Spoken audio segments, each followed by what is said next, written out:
جبیر بن معطم رضی اللہ عنہ سے روایت ہے کہ رسول اکرم صلی اللہ علیہ وسلم نے فرمایا، قطع رحمی کرنے والا جنت میں داخل نہیں ہوگا۔ رسول اکرم صلی اللہ علیہ وسلم نے فرمایا، اللہ کے نزدیک سب سے برا عمل رب کائنات کے ساتھ شرک کرنا، پھر رشتہ داری توڑنا ہے۔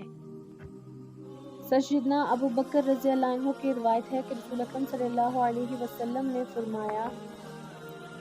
کوئی گناہ ایسا نہیں کہ اس کا کرنے والا دنیا میں ہی اس کا زیادہ سزاوار ہو اور آخرت میں بھی یہ سزا اسے ملے گی، سوائے ظلم اور رشتہ توڑنے کے۔